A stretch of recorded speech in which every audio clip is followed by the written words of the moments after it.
अस्सलाम वालेकुम। मैं मुनीरा असलम, टीचर BHSS यूनसू से। हम क्लास 9th की बायोलॉजी पढ़ रहे हैं और हमारा जो चैप्टर है वो है इम्प्रूवमेंट इन फूड रिसोर्सेज। और आज का जो हमारा टॉपिक है वो है classification of nutrients, nutrient management. ठीक है, ये हमने टाइप्स ऑफ क्रॉप्स पढ़े, उसके बाद हमने क्रॉप प्रोडक्शन मैनेजमेंट स्टार्ट किया था। उसमें क्या उसके जो ये है crop management includes the following: nutrition management, irrigation और क्रॉपिंग पैटर्न्स। मतलब हम कैसे एक क्रॉप को न्यूट्रिशन देते हैं, उसको इरिगेशन की ज़रूरत होती है, क्रॉपिंग पैटर्न्स हम कौन से यूज़ करते हैं। तो आज हम जो पढ़ेंगे वो पढ़ेंगे न्यूट्रिएंट मैनेजमेंट। तो it involves selection, timing and amount of nutrient supply to crops।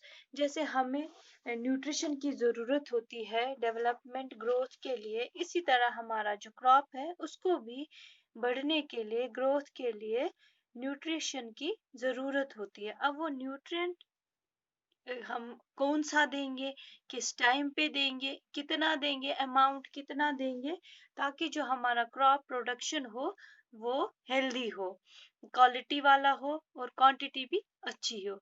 तो इसके लिए हम न्यूट्रिएंट मैनेजमेंट का टेक्निक यूज करते हैं। तो उसमें हम सिलेक्ट करते हैं कौन सा न्यूट्रिशन देंगे, किस टाइम पे देंगे और कितना अमाउंट हम देंगे। जैसे हम अपनी को ग्रोथ डेवलपमेंट के लिए न्यूट्रिशन की हमें ज़रूरत होती है, इसी तरह क्रॉप्स को भी बढ़ने के लिए न्यूट्रिशन की ज़रूरत होती है। They also need inorganic elements for building their structures and maintaining their metabolic processes. तो इनऑर्गेनिक एलिमेंट्स की ज़रूरत होती है किस लिए? एक तो स्ट्रक्चर के लिए और मेटाबॉलिक प्रोसेसेस मेंटेन रखने के लिए। सेम जैसे एक इंसान को चाहिए होगा, उसको अपना मेटाबॉलिक प्रोसेस के लिए चाहिए होगा, स्ट्रक्चर के लिए, इसी तरह एक क्रॉप को भी ये चीज़ें चाहिए। These inorganic substances are called nutrients. इन्हीं इनऑर्गेनिक सब्सटेंसेस को हम न्यूट्रिएंट्स कहते हैं, जो हम क्रॉप्स को देते हैं।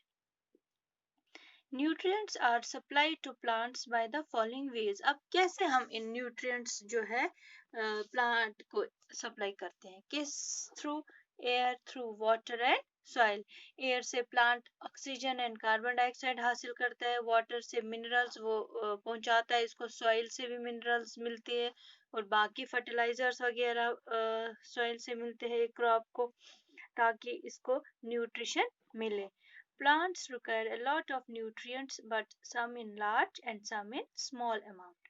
तो कुछ nutrients plant को ज़्यादा मिकदार में चाहिए होता है और कुछ nutrient small amount में चाहिए होता है। तो हम classification of nutrients करेंगे। Nutrients are classified as the following: एक तो macronutrients हम बोलते हैं, दूसरे को micronutrients कहते हैं। अब मैक्रोन्यूट्रिएंट क्या हुआ? They are required in large amount and are essential for plants. जो मैक्रोन्यूट्रिएंट्स होते हैं वो लार्ज अमाउंट में चाहिए होते हैं प्लांट को, और और एसेंशियल है प्लांट के लिए, ग्रोथ एंड डेवलपमेंट के लिए। They mainly take part in building plant body and protoplasmic structures. ये मैक्रोन्यूट्रिएंट्स की किस लिए जरूरत होती है? एक तो प्लांट की बॉडी बनने में हेल्प करता है, और प्रोटोप्लाज्मिक स्ट्रक्चर जैसे हमें है प्रोटोप्लाज्म, उसमें क्या होते हैं, सेल ऑर्गेनल्स होते हैं, न्यूक्लियस होते हैं, बाकी चीजें होती हैं।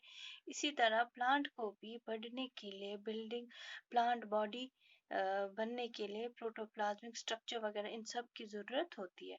13 एसेंशियल न्यूट्रिएंट्स में जो है 6 मैक्रो न्यूट्रिएंट्स है, और वो कौन कौन से हैं? नाइट्रोजन है, फास्फोरस है, पोटेशियम है, कैल्शियम है, मैग्नीशियम है और सल्फर। ये सब, ये जो 6 न्यूट्रिएंट्स है, they are called macro nutrients and they are required in large amount for plant body and protoplasmic structure के लिए। तो इनको हम मैक्रोन्यूट्रिएंट कहेंगे। अब दूसरा हमारा जो है वो है माइक्रोन्यूट्रिएंट्स। वो न्यूट्रिएंट जो प्लांट को स्मॉल अमाउंट में चाहिए उसको हम माइक्रोन्यूट्रिएंट बोलेंगे। They are those nutrients that are required in small amounts. They are involved in enzyme activity and electron transport. ये वाले जो न्यूट्रिएंट्स है माइक्रोन्यूट्रिएंट्स जो है वो प्लांट को एंजाइम एक्टिविटी और इलेक्ट्रॉन ट्रांसपोर्ट के लिए ज़रूरी होता है। तो ये हम हायर क्लासेस में जब हम बायो पढ़ेंगे उसमें हम पढ़ेंगे एंजाइम एक्टिविटी और इलेक्ट्रॉन ट्रांसपोर्ट कैसे वो होगा। तो फिलहाल आप इतना ही याद रखेंगे कि जो माइक्रो न्यूट्रिएंट्स है वो स्मॉल अमाउंट में चाहिए होता है प्लांट को, और किस में इन्वॉल्व होते हैं, एक तो एंजाइम एक्टिविटी में और इलेक्ट्रॉन ट्रांसपोर्ट में। अब जो हमने 13 एसेंशियल न्यूट्रिएंट्स बोले थे, 6 तो हमारे क्या थे मैक्रो न्यूट्रिएंट्स। अब कितने बचे 7 हमारे हैं माइक्रो न्यूट्रिएंट्स। कौन कौन सा, आयरन है, मैंगनीज है, बोरॉन है, जिंक है, कॉपर है, मोलिब्डेनम है और क्लोरीन। ये सब जो है हमारे micro nutrients and they are required in small amounts to plants. Thank you.